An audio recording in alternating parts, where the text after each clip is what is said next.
मेरे जूते कहाँ रखे हैं? मुझे बाहर जाने में देर हो रही है। तभी मालती कमरे में आती है। ये रहे आपकी जूते। मैं इन्हें साफ करने के लिए ले गई थी। अरे वाह, तुम कितनी समझदार हो। मेरे बिना कुछ कहे ही सारे काम कर देती हो। तभी मालती झिझकते हुए रमेश से कहती है, सुनिए जी, आपसे एक बात कहूँ, बुरा तो नहीं मानेंगे ना? अरे नहीं नहीं, बेफिक्र होकर कहो। शादी से पहले मैं अपने मायके में नौकरी करती थी। मैं चाहती हूँ कि अब मैं फिर से नौकरी करना शुरू कर दूं। वैसे भी सारा दिन घर में बोर हो जाती हूँ। देखो मालती, तुम्हारे नौकरी करने से मुझे कोई ऐतराज नहीं है, लेकिन तुम्हें एक बात बता दूं, हमारे खानदान में आज तक कभी किसी औरत ने नौकरी नहीं की।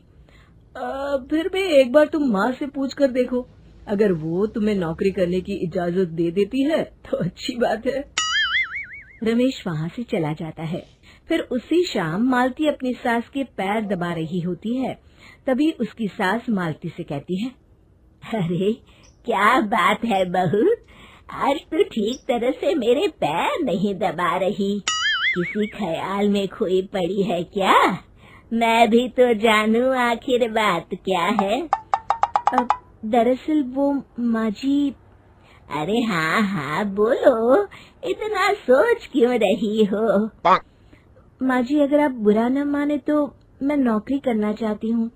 घर के काम करने के बाद मेरे पास काफी वक्त बच जाता है। मालती की ये बात सुनकर उसकी सास गुस्से में कहती है, अरे बहू, तेरी तबीयत तो ठीक है ना?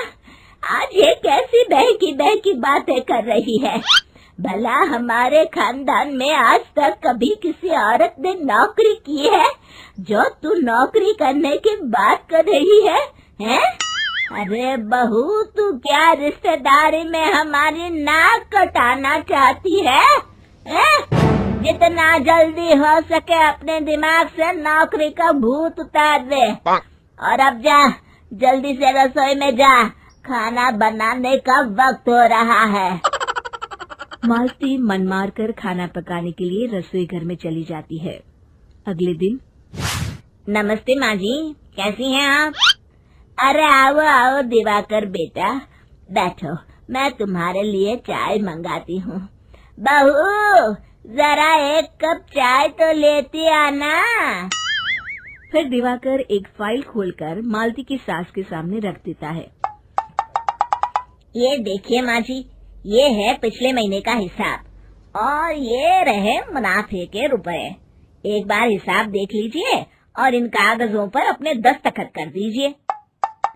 अरे दिवाकर बेटा, मैंने भला आज तक कभी तेरा हिसाब देखा है जो अब देखूंगी? ला बता, कहाँ दस्तखत करूं? तभी मालती चाय लेकर वहाँ आ जाती है और अपनी सास को बिना कागजातों को पढ़े इस तरह लापरवाही से दस्तखत करते हुए देखकर हैरान रह जाती है। अच्छा माँ जी, अब मैं चलता हूँ, फैक्ट्री में बहुत काम है। फिर दिवाकर वहाँ से चला जाता है। कुछ दिनों बाद मालती बाजार में कुछ सामान खरीद रही होती है। तभी एक बूढ़ा आदमी उसे आवाज देता है, अरे मालती बेटी, कैसी हो? मुझे पहचाना? मैं तुम्हारी कंपनी में मुनीम का काम करता हूँ। हाँ चाचा जी, मैं आपको बिल्कुल पहचानती हूँ। कहिए, कैसे हैं आप? मैं तो ठीक हूँ। कंपनी में कुछ भी ठीक नहीं चल रहा, यहाँ तक कि हमें ठीक वक्त पर तनख्वाह भी नहीं मिलती। ये आप क्या कह रहे हैं? अब क्या बताऊँ, आप लोग तो कभी हिसाब किताब देखने दफ्तर आते नहीं। मेरी मानो तो एक बार आप लोग दफ्तर आकर सारा हिसाब किताब देख लो, आपको असलियत पता चल जाएगी। अच्छा बेटी, अब मैं चलता हूँ, देर हो रही है।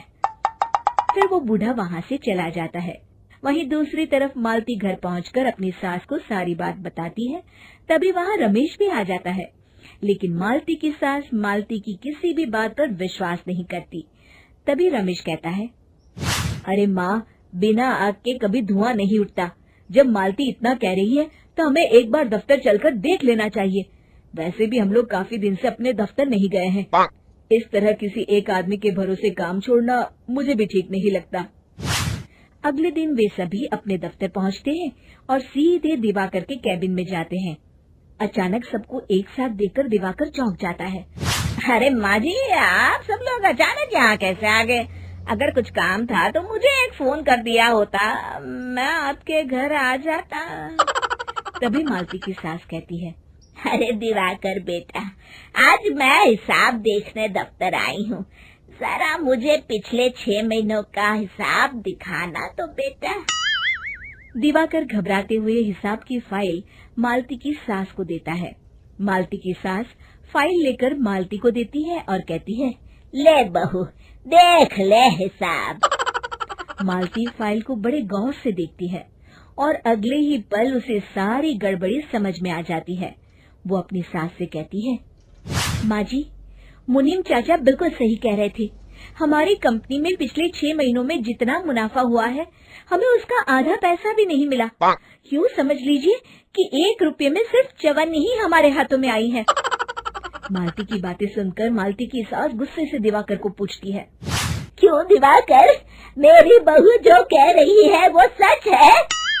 दिवाकर समझ जाता है आज उसका भांडा फूट चुका है। वो गिड़गिड़ाते हुए कहता है, मुझे माफ कर दीजिए माँ जी, मैं पैसों के लालच में अंधा हो गया था। अरे वाह दिवाकर, तू तो एक नंबर का चोर निकला। इतने दिनों से मैं तुझ पर आंख बंद करके भरोसा करती रही और तू मुझे ही चुना लगाता रहा। अभी के अभी निकल यहाँ से और दोबारा अपनी शक्ल मत दिखाना। दिवाकर वहाँ से भाग जाता है। मालती की सास मालती को शाबाशी देते हुए कहती है, बहू, आज मैं समझ गई कि पढ़ाई लिखाई हमारी जिंदगी में कितनी जरूरी है। मैं बहुत किस्मत वाली हूँ जो मुझे तुझ जैसी बहू मिली है।